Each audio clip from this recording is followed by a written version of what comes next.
Pagi hari ini saya membawakan satu tema, yaitu kuasa doa dan kesetiaan Tuhan.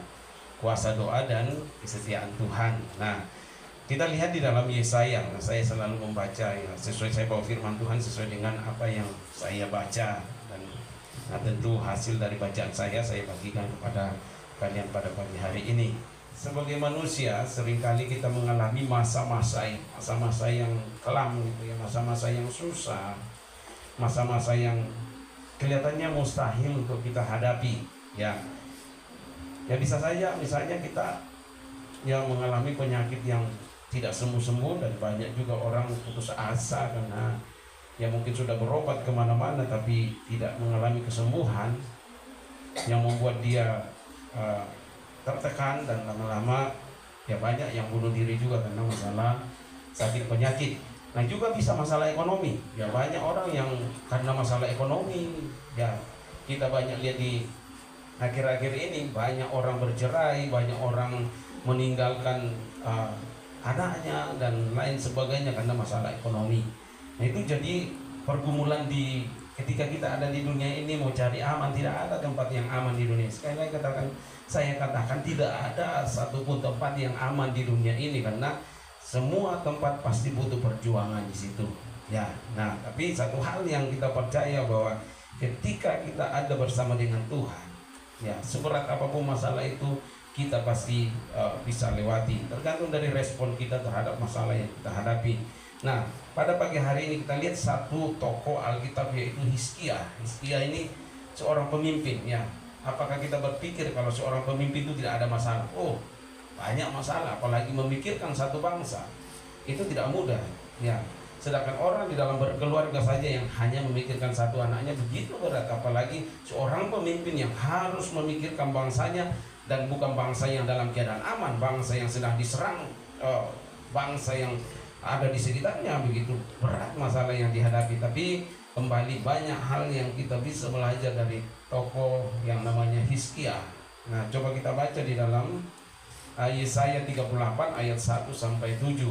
Yesaya pasal 38 ayat 1 sampai 7. Nah, kalian bisa lihat di Alkitab kalian masing-masing. Saya akan bacakan ya, karena kita masih ada terjemahan baru, ada masih ini ya, Alkitab kita belum seragam. Nah, coba saya lihat di dalam Yesaya 38 ayat 1 sampai 7.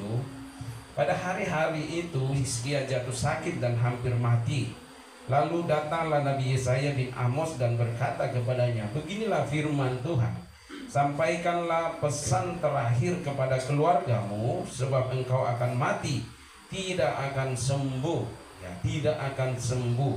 Maka Hizkia memalingkan mukanya ke arah dinding dan ia berdoa kepada Tuhan. Ia berkata, Tuhan, ingatlah kiranya bahwa aku telah hidup di hadapanmu dengan setia dan dengan tulus hati, dan bahwa aku telah melakukan apa yang baik di matamu. Kemudian menangislah Hizkia dengan sangat.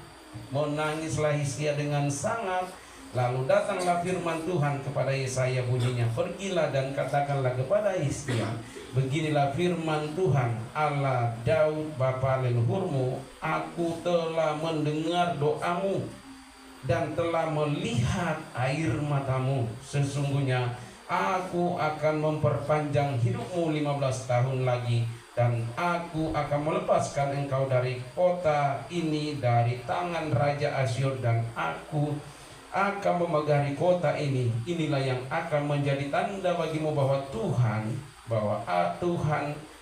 akan melakukan apa yang telah dijanjikannya. Saudaraku yang dikasihi oleh Tuhan Yesus, kalau kita lihat dari perikop ini, dari ayat 1 sampai 7 ya, yang saya katakan tadi, seorang raja ya punya pergumulan yang berat juga ya. Dia harus berhadapan dengan bangsa yang menyerang dia, yaitu bangsa Asyur. Di satu sisi dia harus bergumul dengan dirinya sendiri, sakit penyakit yang dikatakan di situ akan merenggut nyawanya. Bahkan dikatakan Nabi Yesaya datang dan berkata, apa pesan terakhirmu kepada keluargamu, karena engkau akan mati.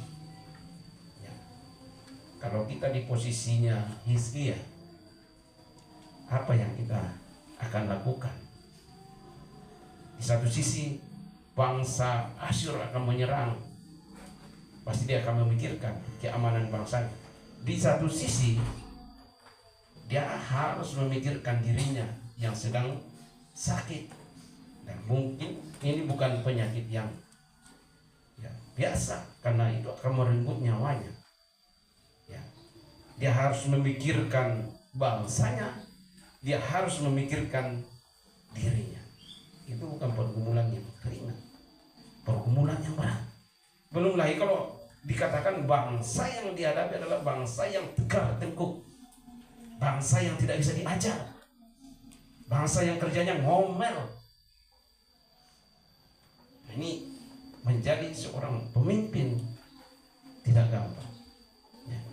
Kalau yang dipimpin orang baik-baik, bangsa yang baik-baik, tapi ini bangsa yang berontak, kerjanya berontak, kerjanya ngeluh, kerjanya melanggar. Berat bagi seorang Hizkia. Tapi respon itu akan sangat menentukan. Nah, kalau kita lihat ayat 1 dikatakan di situ, pada hari-hari itu Hizkia jatuh sakit dan hampir mati. Lalu datanglah Nabi Yesaya bin Amos dan berkata kepadanya, beginilah firman Tuhan. Bukan dari Nabi Yesaya, tapi ini Tuhan yang menyampaikan lewat Nabi Yesaya. Sampaikanlah pesan terakhir kepada keluargamu, sebab engkau akan mati dan tidak akan sembuh. Kalau Tuhan berkata seperti itu, berarti pasti itu terjadi. Pasti itu terjadi. Lalu apa yang Hizkia lakukan? Apa yang kita pelajari dari ayat 1 ini? Bahwa realita kematian itu pasti. Ya, semua orang yang ada di dunia, baik seorang pemimpin, baik seorang orang paling rendah sekalipun, semua akan mati. Yang sering saya katakan bahwa tidak ada ukuran untuk kita mati. Ada orang yang sedang khotbah mati, dia seorang hamba Tuhan. Ada orang yang sedang berbuat dosa mati. Ada yang baru lahir mati. Ada yang sekolah seperti kalian mati. Realita hidup bahwa kita semua tidak pandang bulu, tidak pandang kedudukan, tidak pandang apa-apa, bahwa kita akan menghadapi yang namanya kematian. Di sini kita lihat Hizkia menghadapi kenyataan pahit. Harusnya ketika kita sakit, ada datang pendeta kita, harusnya memberikan penghiburan kan? Ini pendetanya Hizkia datang bilang apa? Apa? Pesan terakhirmu untuk keluarga, karena engkau akan mati. Coba kalau kalian ada yang sakit di sini, saya datang, apa pesan terakhirmu untuk keluargamu di kampung, karena engkau akan mati. Kira-kira kau langsung lonjak, "Ore, saya sembuh," atau apa yang kamu lakukan? Pasti semakin sakit. Bukan kepalanya yang sakit, tapi apanya yang sakit? Hatinya. Ini pemimpin kita bukannya datang memberi semangat, ini kok minta pesan-pesan terakhir. Ini yang dialami Hizkia. Datang Nabi Yesaya, apa pesan terakhirmu? Karena engkau akan mati. Bukan hanya engkau akan mati. Ceritamu saja itu. Tapi mesti ada sambungannya. Apa dikatakan? Dan tidak akan sembuh. Percuma kau berdoa, tidak akan sembuh. Percuma kamu ibadah, kamu tidak akan berubah. Apakah kalau saya ngomong ke kalian, percuma kalian doa, percuma kalian ibadah, tidak akan berubah. Paling besok-besok juga kamu kembali merokok, percuma. Kira-kira kamu ada semangat nggak kalau saya ngomong? Memang kau bodoh.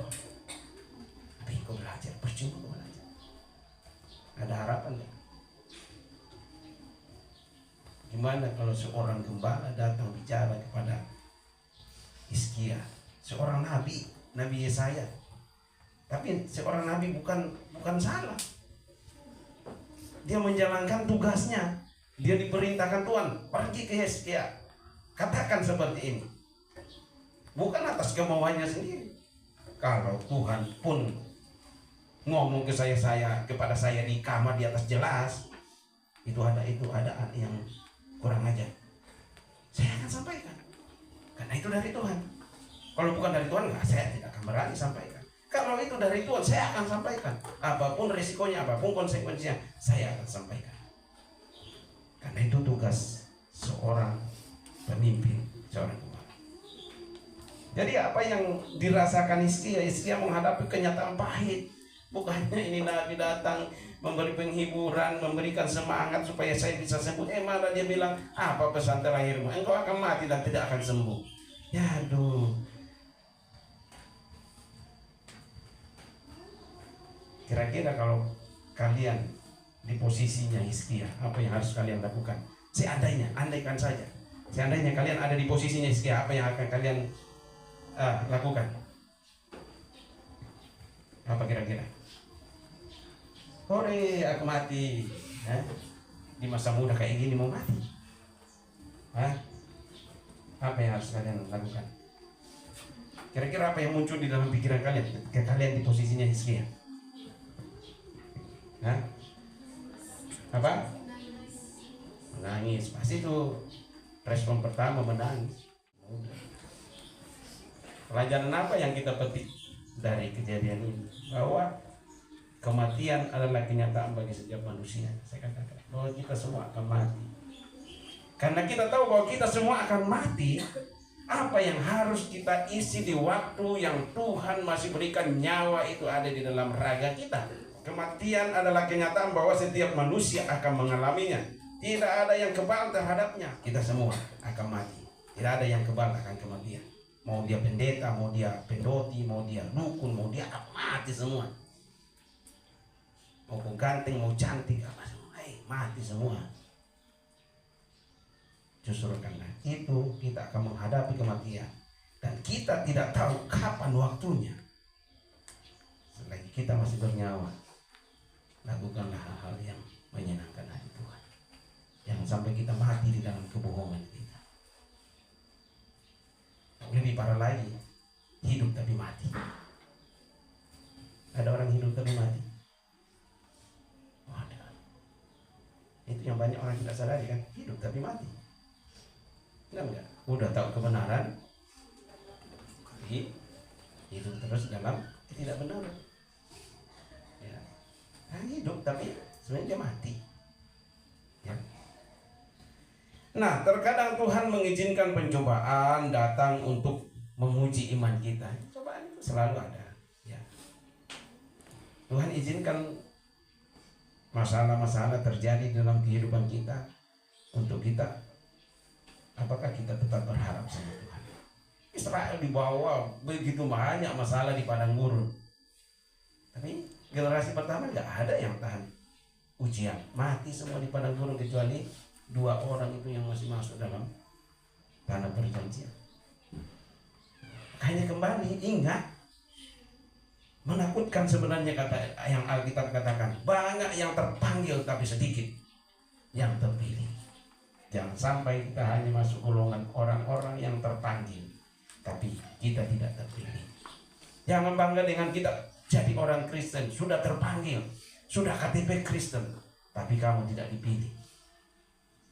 Tuhan tidak kenal kamu. Jadi bagaimana kita merespon setiap situasi yang sulit dalam hidup kita?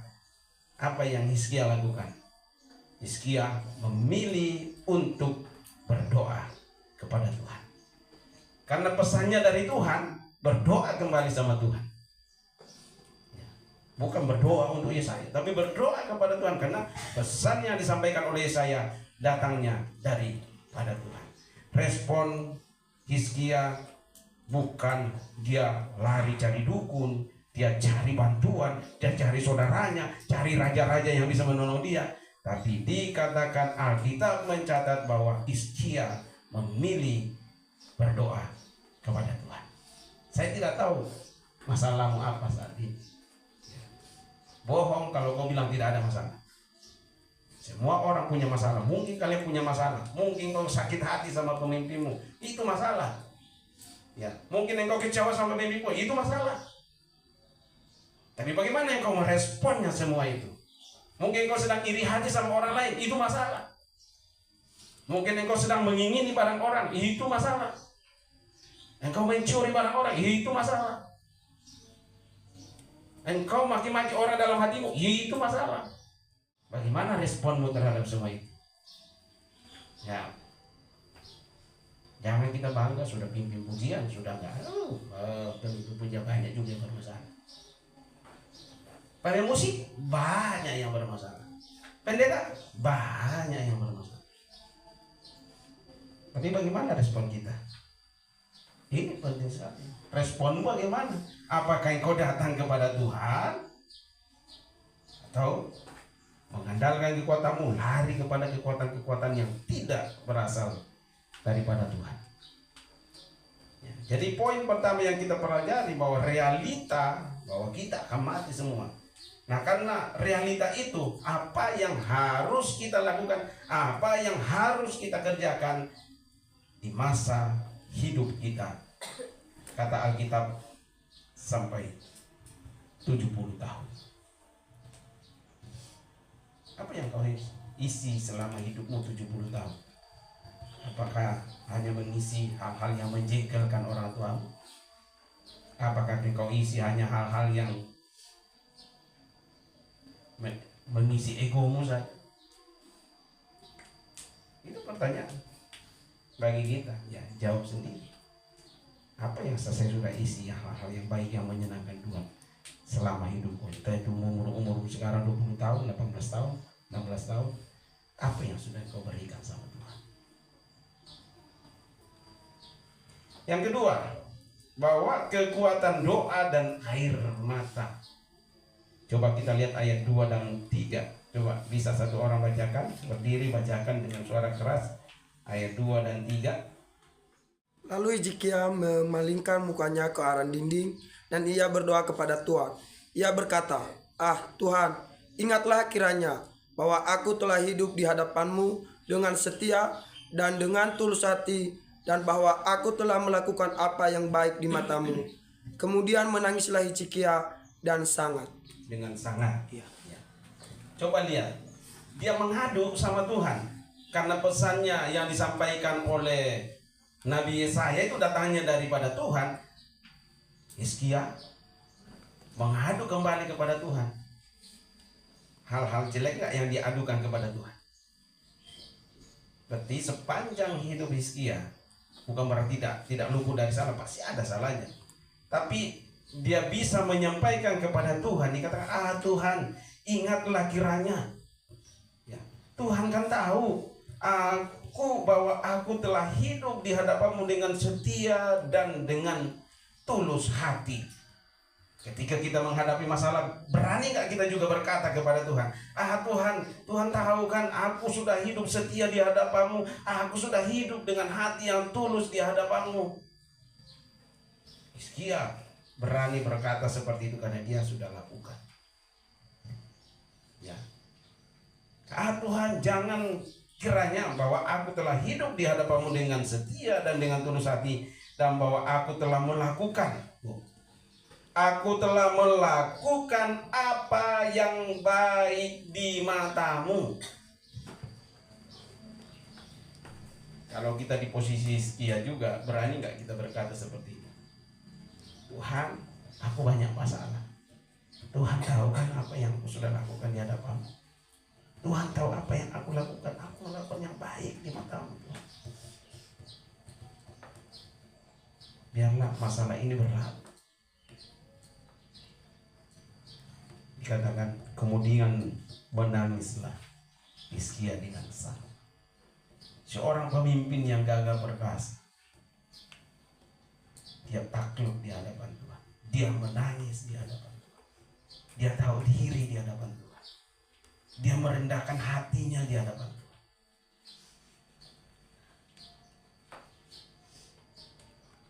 Hizkia berpaling ke dinding, dikatakan, dan berdoa kepada Tuhan dengan penuh kesungguhan. Apakah kita sudah sungguh-sungguh berdoa kepada Tuhan? Atau di tengah kita doa kita menghayal, di tengah doa kita pikiran kemana-mana, bahkan di tengah doa kita ketawa? Apakah kita dengan sungguh datang kepada Tuhan sampai harus menangis di hadapan Tuhan? Dikatakan ia mengingatkan Tuhan tentang kesetiaannya dan menangis dengan sangat di hadapan Tuhan.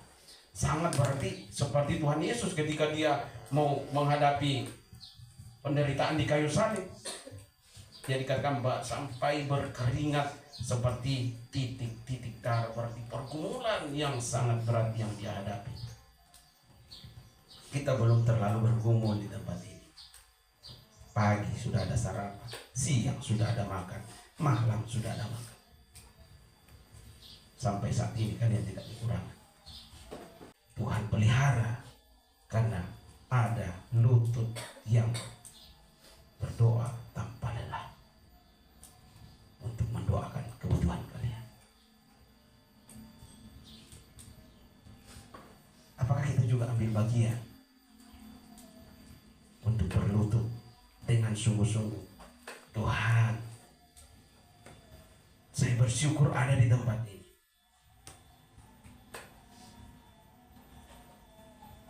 Menangis, berdoalah sungguh-sungguh. Hizkia berpaling ke dinding dan berdoa kepada Tuhan dengan penuh kesungguhan. Ia mengingatkan Tuhan tentang kesetiaannya dan menangis dengan sangat. Apa pelajaran yang kita petik dari tempat ini untuk kita semua? Dari kisah Hizkia ini, bahwa doa yang tulus dapat mengubah keadaan.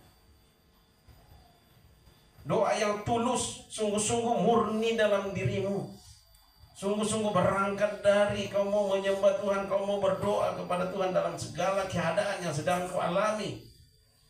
Karena doa yang tulus dapat mengubahkan segala keadaan yang tidak mungkin menjadi mungkin ketika engkau sungguh-sungguh datang di hadapan Tuhan.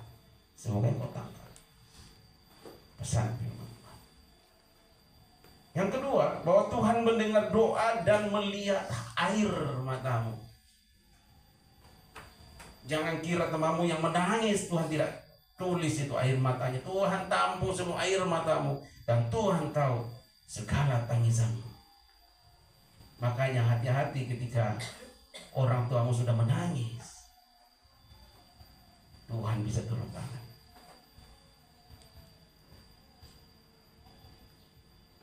Makanya pahami didikan yang ada di tempat itu. Tujuannya baik. Mungkin kau merasa sakit, mungkin kau merasa kok kayak nggak diperlakukan seperti ini, tapi tujuannya semua baik.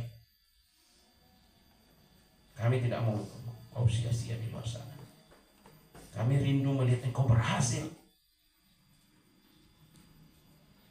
Jadi setiap didikan itu terima dengan baik. Tanya sama Tuhan, kenapa saya ada di tempat ini?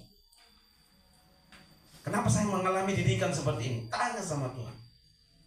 Dan seluruh didikan ini yang dilakukan di tempat ini karena kamu berbuat salah, bukan karena kalian tanpa sebab kalian dimarahin, kalian ditegur, kalian bahkan diperlakukan, dilemparin apa itu, karena itu saking inginnya kamu bisa berubah. Jangan jadi pengecut, jangan jadi pecundang, jangan jadi pemohong. Jadilah orang yang takut Tuhan. Yang kau kira kau di kos temamu, Tuhan tidak lihat. Pemimpinmu bekah, tahu. Dan kita bukan orang yang baru mulai pelayanan kemarin sore. Jadi masih berdoa langsung kepada Tuhan. Ya, berdoa langsung, nangis di hadapan Tuhan.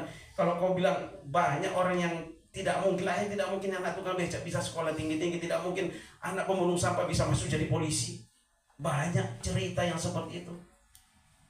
Tapi lutut orang tuanya siang dan malam, bahkan dia tahu pengorbanan orang tuanya. Untuk apa orang tuanya berkorban? Sehingga dia tidak menyanyiakan kesempatan. Dia menghargai orang tuanya, Tuhan juga menghargai dia. Kalau kau injak-injak orang tuamu, bagaimana Tuhan mau memberkati kau? Sorry. Dunia saja tidak akan, apalagi Tuhan. Jadi pelajaran bagi kita pagi hari ini, doa yang tulus dapat mengubahkan keadaan. Orang tua sakit, kau berdoa di sini dengan sungguh, sembuh di sana. Ya. Tapi kalau kelakuanmu hanya menjengkelkan orang, hanya menyakiti orang, yang kelihatan saja kau tidak hargai, apalagi Tuhan yang tidak kau lihat. Omong kosong, saya bilang kau menghargai Tuhan kalau yang kelihatan saja kau tidak hargai. Belajar berubah saja. Belajar dari Hizkia. Dia bukan pengemis, bukan dia raja. Raja mau tunduk di hadapan Tuhan. Kita kadang belum ada apa-apanya sudah mau nanduk orang. Yang kita tanduk juga pemimpin kita mau ditanduk. Yang mau membukakan jalan untuk kita, tapi kita gak hargai. Kadang saya sedih melihat keadaan seperti itu. Jadi kembali ke sini. Doa yang tulus dapat mengubahkan keadaan. Dan banyak cerita yang kita lihat. Ya termasuk saya juga. Orang tua bukan orang kaya, tapi dia doa, dan doa. Hanya yang mengubahkan kami semua. Jadi 3 orang semua jadi. Ya kakak saya bisa kuliah ke Jerman, dari mana dapat uang? Semua hidupnya beasiswa. Saya bisa sampai di titik ini semua juga banyak beasiswa saya dapat. Adik saya bisa kerja di perusahaan-perusahaan asing juga. Dari mana beasiswa? Orang tua kan, bahkan orang tua saya kan terpisah. Hanya pelihara babi itu udah tahunan, mana kita mau bayar kuliah yang jutaan? Hanya doa si orang tua. Dan kami mau ikut apa yang orang tua kami katakan, dan jadi. Kami tinggal di rumah orang juga. Mengalami dimarahin, mengalami diusir, mengalami semua. Tapi tidak hanya orang tua kami yang berdoa, saya juga berdoa, kakak saya berdoa, adik saya berdoa, dan sejalan Tuhan lihat. Kalau kami berusaha sebagai pemimpinmu di sini, sebagai orang tuamu di sini, berusaha untuk melihat kamu jadi baik, tapi di sisi kamu hatimu jelek, tanggapanmu jelek, mau kita mau doa pantat di atas, Tuhan tidak akan dengar. Jadi Tuhan mendengar doa dan melihat air mata setiap umatnya. Belajarlah berdoa, dan kamu mengalami doa yang paling dalam, kamu mengalami hadirat Tuhan, kamu mengalami keintiman dengan Tuhan, baru kamu bisa berubah. Kalau doamu hanya asal doa, sekedar doa, kamu sedang menipu Tuhan. Dan Tuhan tahu hidupmu akan seperti kereta zaman dulu, hanya susah.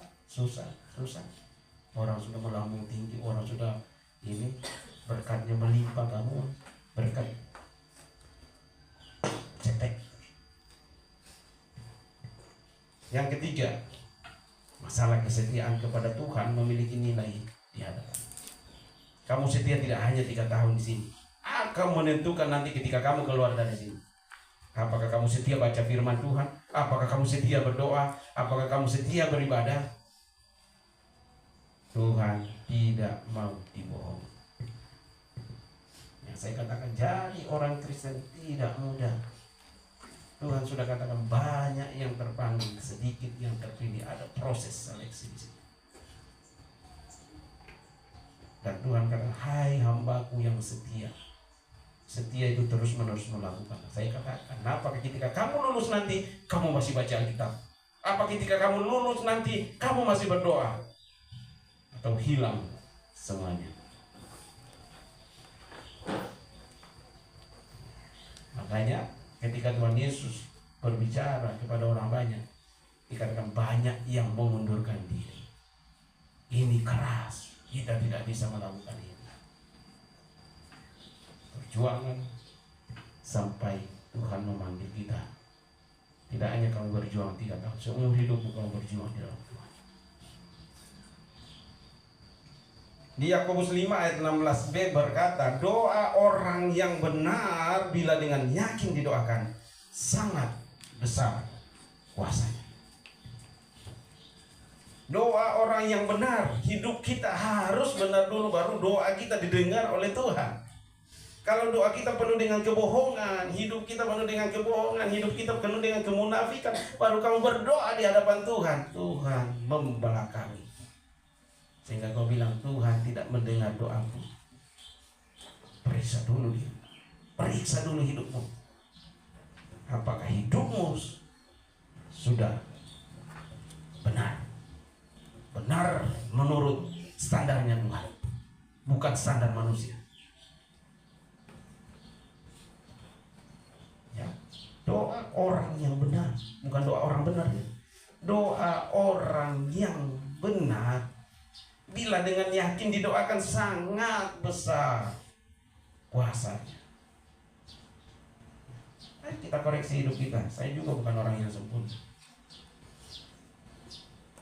Mari kita koreksi diri kita. Apakah hidup kita sudah benar di hadapan Tuhan? Kembali standarnya Tuhan ya, bukan standarnya manusia. Dosa kecil-kecil ya nggak apa-apa, itu standar manusia. Tapi standarnya Tuhan. Kau bilang, ya saya kan cuma sebentar. Ya sebentar juga ya, tetap aja. Kalau Tuhan bilang tidak, ya tidak. Yang tidak ada yang abu-abu di hadapan Tuhan. Tuhan bilang tidak, ya tidak. Ya, jangan. Oh cuma lihat sepotong saja. Ya nggak ada itu lihat sepotong, nggak ada yang kamu udah melakukan doa. Ya. Yang ketiga di ayat 4 dan 6. Coba ada yang bacakan di ayat 4 dan 6. Apa yang terjadi setelah Hizkia mengadu kepada Tuhan?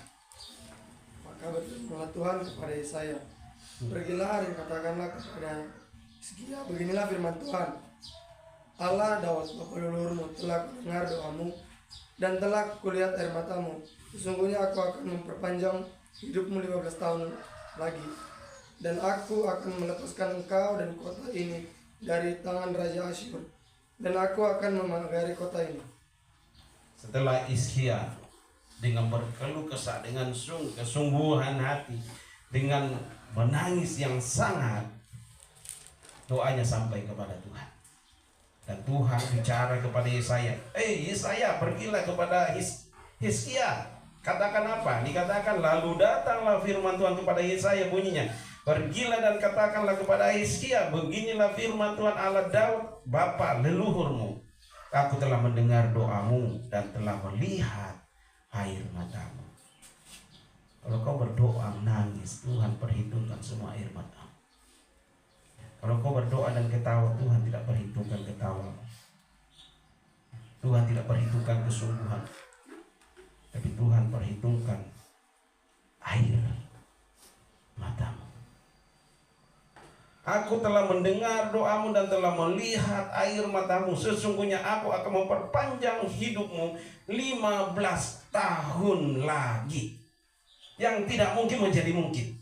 Tadi di awal dikatakan apa? Pada hari itu Hizkia jatuh sakit dan hampir mati. Lalu datanglah Nabi Yesaya bin Amos dan berkata kepadanya, beginilah firman Tuhan, sampaikanlah pesan terakhirmu kepada keluargamu, sebab engkau akan mati dan tidak akan sembuh. Tapi setelah dia mengadu kepada Tuhan, itu semua berubah, bahkan tidak mati, bahkan dikasih bonus. Berapa tahun? 15 tahun. Dengan kesungguhan doa, dengan air mata. Hizkia hanya mengharapkan sembuh, tapi bahkan dikasih bonus 15 tahun.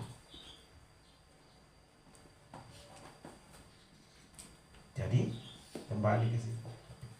Tuhan mendengar doa Hizkia dan memberi jawaban yang luar biasa. Bagi Tuhan tidak ada yang mustahil.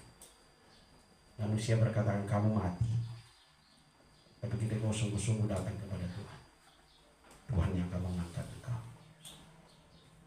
Orang bisa mencibir kamu saat ini, siapa sih kamu? 10-15 tahun ke depan kamu sungguh-sungguh cari Tuhan, Tuhan akan mengubahkan semua. Saya banyak lihat seperti itu. Teman saya di kelas dulu kecilnya kayak kamu, ya, yang paling bodoh lah di kelas kami dulu. Tapi paling rajin jadi, kan Katolik ya, Mesdinar biasanya putra altar itu di pelayan altar lah, rajin. Dan cerita terakhir teman saya kemarin, ya, jadi direktur di Freeport, bayang gaji 100-an juta. Tuhan angkat, dia angkat keluarganya semua. Akhirnya semua teman-teman kita, oh ya luar biasa ya. Hanya kan kagum aja ya, kagum ya dulu ya kayak gini ya. Tapi ada cerita yang terselip, karena dia melayani Tuhan. Kau sungguh-sungguh melayani Tuhan, Tuhan tidak mudah. Tuhan melihat. Tapi kau membuat yang jahat-jahat di mata Tuhan, Tuhan juga tidak mudah, dan Tuhan melihat. CCTV terbatas. Kalau kita pasang CCTV di situ hanya ke sini, sana nggak kelihatan. Tapi Tuhan tidak ada satupun yang tersembunyi di hadapan Tuhan. Tuhan mendengar doa Hizkia dan memberi jawaban yang luar biasa. Pertama, Tuhan memperpanjang umur Hizkia 15 tahun lagi. Ya, bonus 15 tahun. Coba yang tadi sudah mati, dikasih bonus. Yang kedua, Tuhan menyelamatkan Hizkia dan kota Yerusalem dari Asyur. Tuhan tolong pribadinya dia, Tuhan tolong tugas-tugasnya dia. Luar biasa.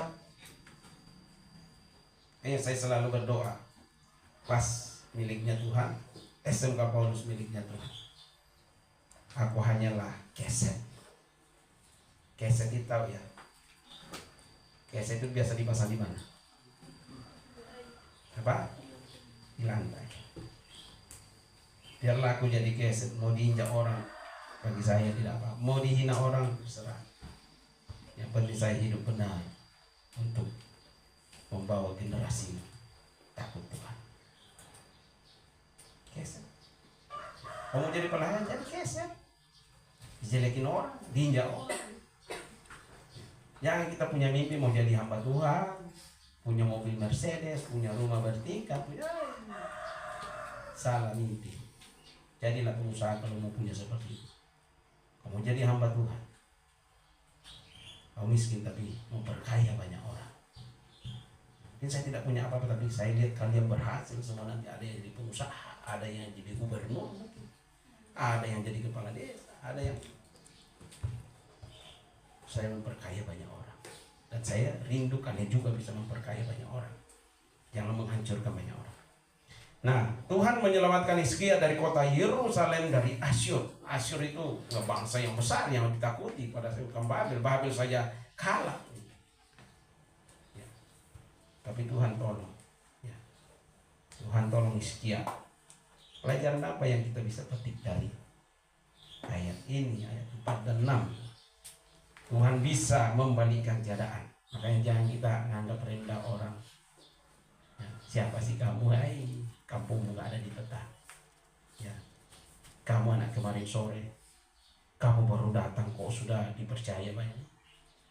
Kami yang senior gak dikasih apa-apa. Tuhan bisa membalikkan keadaan. Orang dewasa secara umum belum tentu dewasa secara rohani.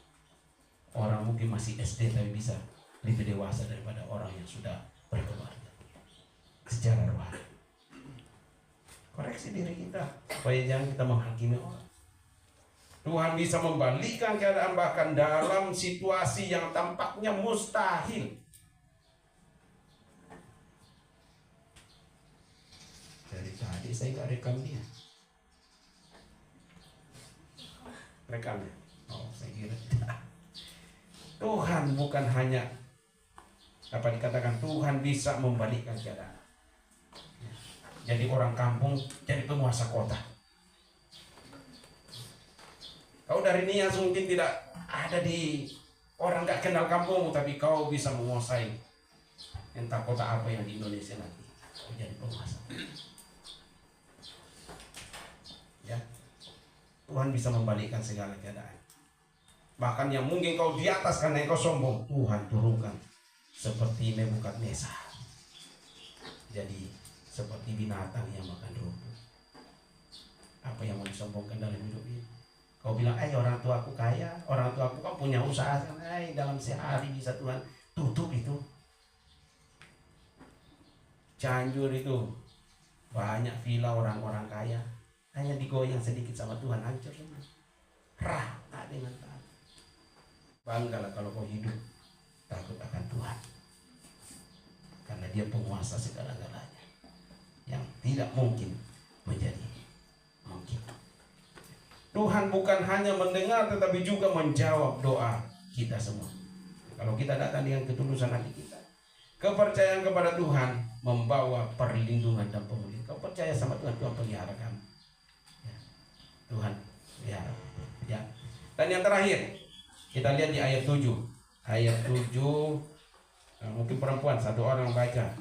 Ayat 7. Di firman Tuhan, inilah yang akan menjadi tanda bagimu dari Tuhan, bahwa Tuhan akan melakukan apa yang telah dijanjikannya. Ya, inilah tanda. Jadi selalu ada tanda dari Tuhan. Ya, Hizkia pun dikasih tanda kan, supaya kamu percaya ini tandanya. Ya, nah makanya kalau kita mau melangkah dalam hidup ini, minta tanda sama Tuhan.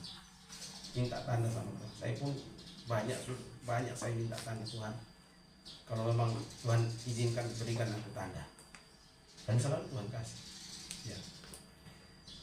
Tuhan memberikan tanda sebagai bukti bahwa firman-Nya itu benar. Apa yang Tuhan katakan itu benar. Ya. Nah kalau kita lihat ayat 8, Tuhan membuat bayang-bayang matahari mundur 10 derajat. Ya tidak mungkin kan, siapa manusia yang bisa kasih mundur matahari? Hanya Tuhan yang bisa kasih mundur matahari.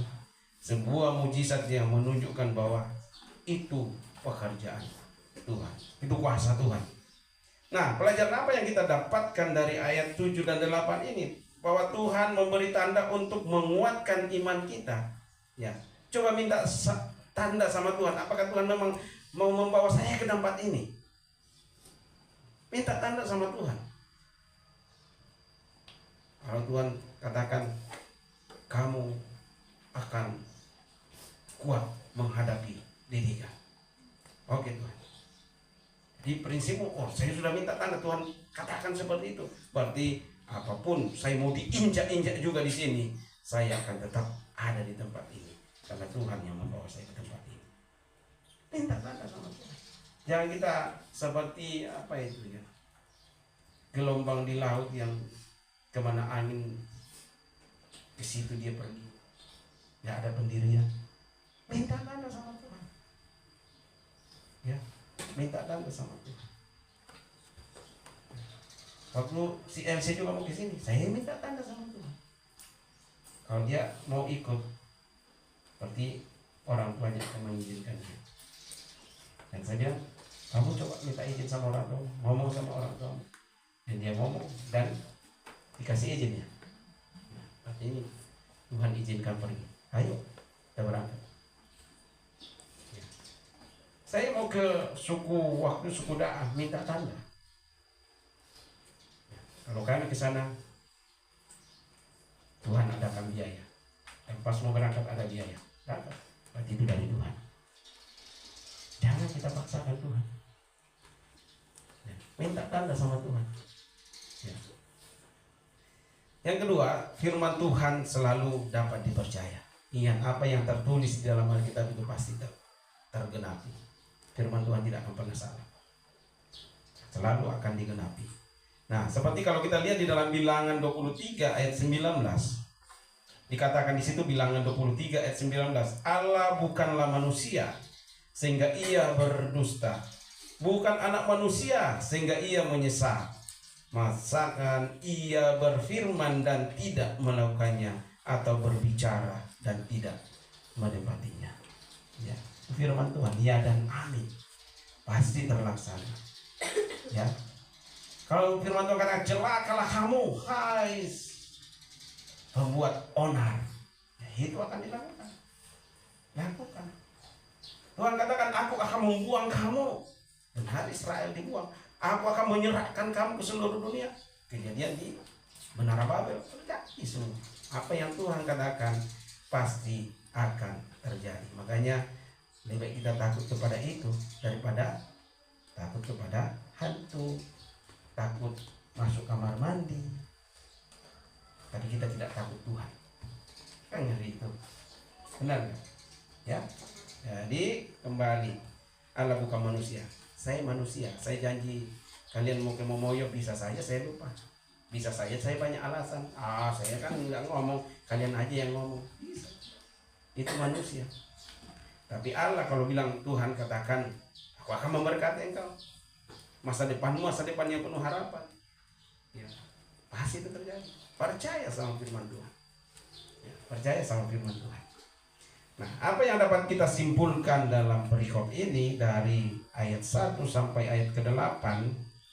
Ya, apa yang bisa kita simpulkan? Bahwa percaya kepada Tuhan dalam setiap situasi. Apapun situasimu, apapun keadaanmu saat ini, percaya sama Tuhan. Ya, tetap percaya sama Tuhan. Yesaya 3 ayat 1 sampai 7 mengajarkan bahwa tidak ada situasi yang terlalu sulit bagi Tuhan. Tidak ada situasi yang terlalu sulit bagi Tuhan. Ketika menghadapi masalah besar, jangan menyerah. Jangan kita hanya pintar menyanyikan apa? Jangan pernah menyerah, jangan berputus asa. Tapi baru ditohel sedikit, sudah menyerah. Langsung nyanyinya berubah. Pulangkan saja aku ke pulau buru. Ya. Ketika menghadapi masalah besar, jangan menyerah. Datanglah kepada Tuhan dalam doamu. Itu yang saya rindukan. Setiap ada yang bermasalah, datang berdoa di hadapan Tuhan. Ada kamar doa, datang nangis di situ, minta ampun sama Tuhan. Bukan semakin tambah jengkel, semakin menjengkelkan, sehingga lahirlah dosa dan dosa. Tapi kan kalau ada masalah, datang, tutup kamarmu, kata firman Tuhan. Tutup kamarmu, berdoalah kepada Tuhan yang tersembunyi, maka Dia akan melihat apa yang sedang kau gumulkan. Jangan ada masalah, kumpulin teman-teman, ayo kita kabur sama-sama. Ini pemimpin kita udah kawin hari ini, udah kacau ini, ayo kita kabur.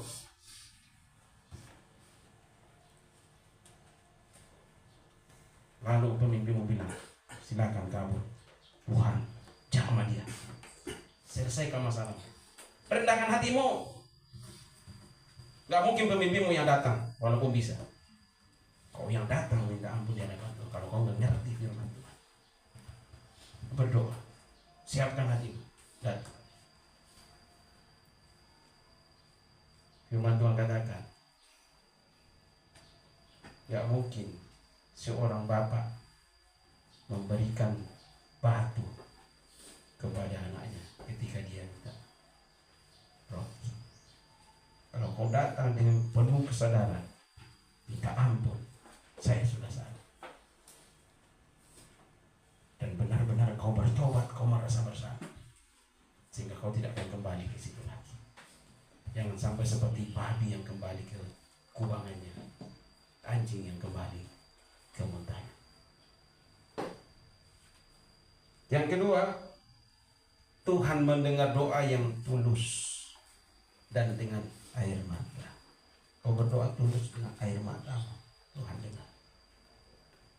Itu yang mengubahkan segalanya. Banyak sekali orang berubah karena doa. Ya. Percaya kepada Tuhan membawa jawaban. Yakin. Ya.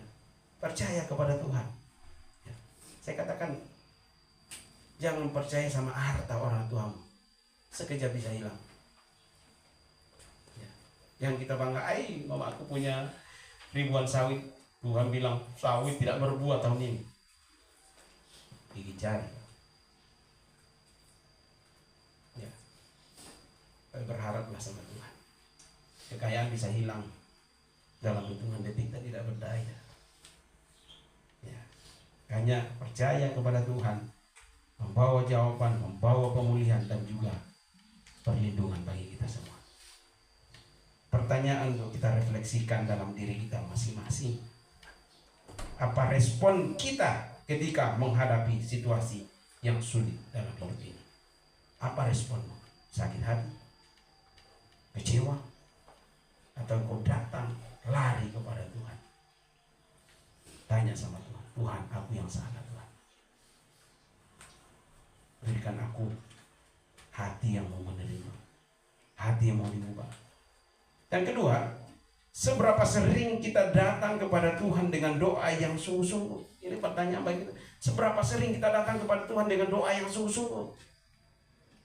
Ya. Dan yang terakhir, apakah kita benar-benar percaya kepada Tuhan bahwa Tuhan mampu masih melakukan mujizat? Percaya nggak kalau mujizat itu masih terjadi saat ini? Kita mujizat tentang beras itu mujizat. Kadang tinggal 1 karung, Tuhan kasih lagi. Secara manusia, potong-potong itu, kita harus keluar uang lagi beli beras. Sekarang beras yang standar saja udah 350 1 karung. Berapa banyak pengeluaran kami? Tapi saya percaya Tuhan bahwa mujizat itu masih ada. Itu yang pelihara kita. Mari kita meneladani iman Hizkia, berdoa dengan tulus, percaya kepada janji Tuhan, dan hidup setia di hadapan Tuhan. Mari kita berdoa. Kita akan masuk dalam perjamuan.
Kesalahan-kesalahan kita, supaya kita layak ikut dalam perjamuan yang kudus ini.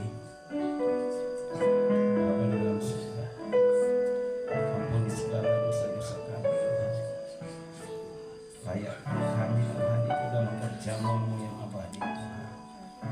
Kami manusia berdosa, kami layak menerima hukuman Tuhan.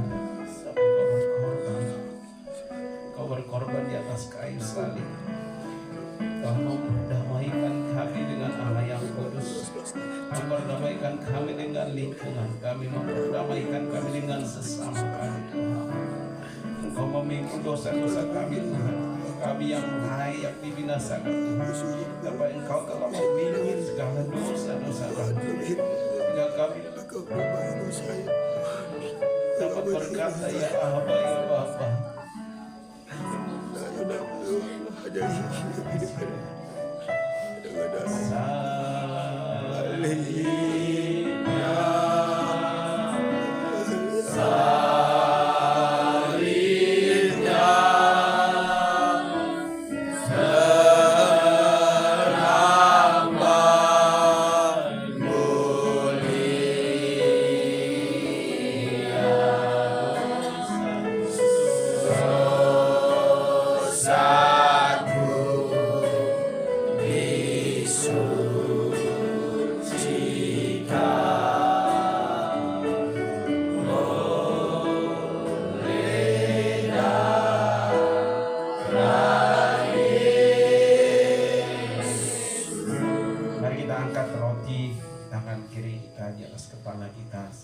Penghormatan kita kepada Allah. Ini bukan roti biasa, tapi adalah gambaran tubuh Kristus yang telah mati di atas kayu salib, mencurahkan darahnya karena dosa-dosa kita. Kita adalah manusia-manusia pemberontak, kita layak dibinasakan, tapi karena begitu besar kasih Allah akan kita, Ia datang ke dalam dunia untuk menebus dosa-dosa saudara dan saya. Terakhir dia berkata, sudah selesai. Kita telah ditebus dengan darah yang mahal. Hargai pengorbanan salib. Jangan berbuat dosa lagi. Mari kita dengarkan firman Tuhan. Dan ketika mereka sedang makan, Yesus mengambil roti, mengucap berkat, memecah-mecahkannya, lalu memberikannya kepada murid-muridnya dan berkata, ambillah, makanlah, inilah tubuhku. Dalam nama Yesus kita makan bersama.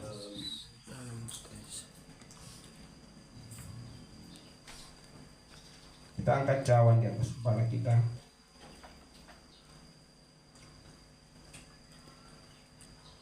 Lambungnya ditombak dan mengeluarkan darah. Oh, dia telah menyucikan dosa kita. Dia telah memperdamaikan kita kepada Bapa, sehingga kita bisa bebas datang kepada Allah kapan saja, di mana saja, dan saat mana saja kita bisa datang kepada Allah, karena tidak ada lagi penghalang, karena kita telah didamaikan oleh Allah dengan pengorbanannya sendiri di atas kayu salib. Mari kita menghargai setiap tetesan darah. Kita ditebus dengan darah yang mahal. Dengarkan firman Tuhan. Sesudah itu ia mengambil cawan, mengucap syukur, lalu memberikannya kepada mereka dan berkata, minumlah kamu semua. Inilah darahku, darah perjanjian baru yang dikorbankan bagi. Dalam nama Tuhan Yesus kita minum bersama.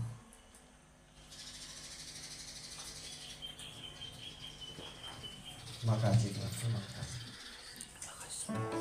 Dan dengan kasih saya minta Pak Pendi untuk berdoa. Maju ke depan.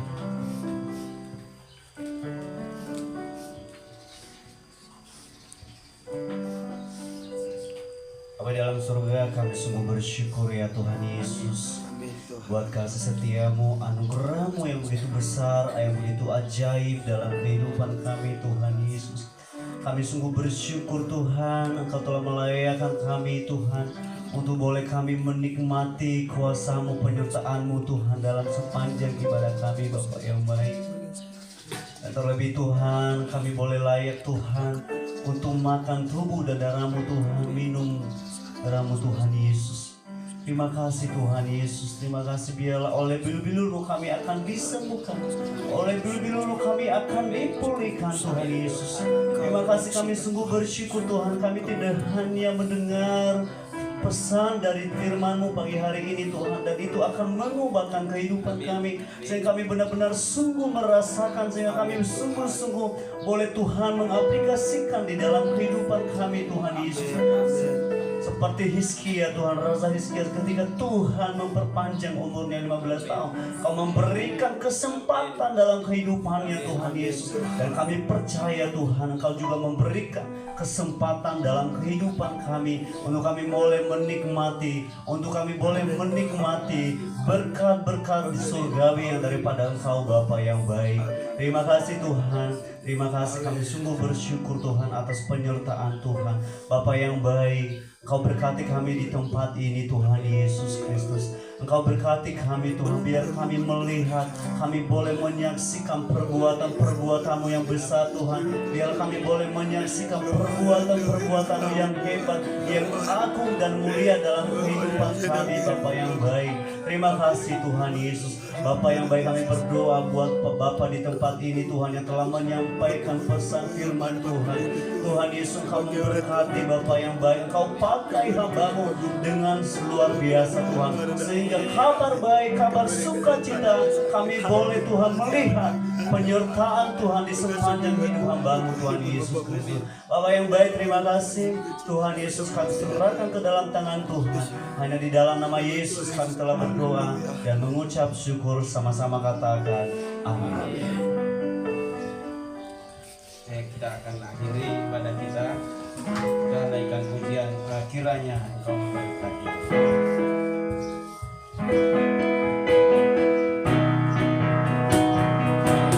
Kiranya Engkau memberkati aku berlimpah-limpah dan memperluas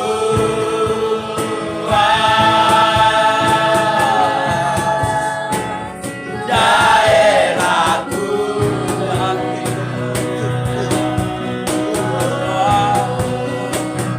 Dan kiranya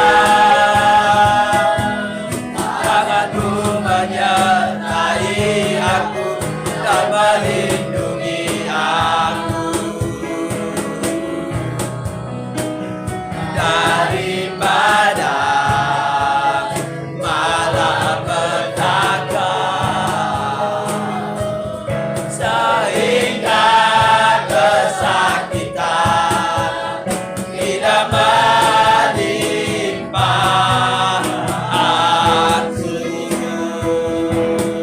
Sehingga kesakitan tidak menimpa aku.